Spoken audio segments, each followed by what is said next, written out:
உத்தரப்பிரதேச மாநிலம் அயோத்தி ராமர் கோவிலில் தங்க முலாம் பூசி கதவு நிறுவப்பட்டுள்ளது. இது பற்றிய கூடுதல் விவரங்களை எமது செய்தியாளர் ரமேஷ்குமாரிடம் கேட்கலாம். ரமேஷ்குமார், வணக்கம். அயோத்தி ராமர் கோவிலில் இந்த மாதிரியான தங்க முலாம் பூசப்பட்ட கதவுகள் எல்லாம் நிறுவப்பட்டு வருகின்றன. மொத்தம் எத்தனை கதவுகள் இது மாதிரி நிறுவப்பட இருக்கின்றன? முழுமையான தகவல் என்ன ரமேஷ்?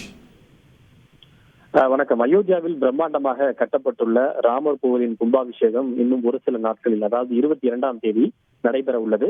மொத்தம் 3 தளங்களை கொண்ட கட்டிடமாக இந்த ராமர் கோவில் கட்டப்பட்டுள்ளது.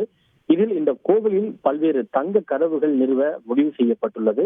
அந்த திட்டத்தின் ஒரு அங்கமாக முதல் தங்க கதவு இந்த கோவிலில் நிறுவப்பட்டிருக்கின்றது.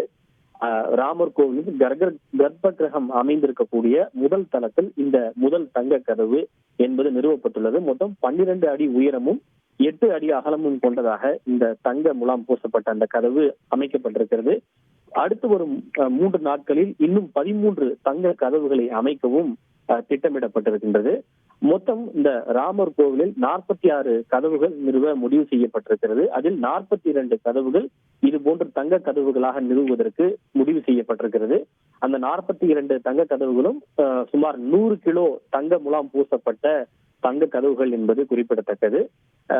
பல்வேறு ஏற்பாடுகளும் மிக பிரம்மாண்டமான முறையிலே வடிவமைக்கப்பட்டு வருகின்றன. இந்த தங்க கதவை பொறுத்தவரை நடுவிலே 2 பக்கமும் யானைகள் தங்களுடைய தந்தங்களை உயர்த்தி தும்பிக்கையை உயர்த்தி வரவேற்பது போலவும், அதற்கு மேலே அரண்மனை போன்ற வடிவத்தின் முன்பு பணிப்பெண்கள் தங்களுடைய கரங்களை உயர்த்தி வரவேற்பது போலவும் அழகிய பூ மற்றும் வேலைப்பாடுகளுடன் இந்த தங்க கதவு என்பது வடிவமைக்கப்பட்டுள்ளது.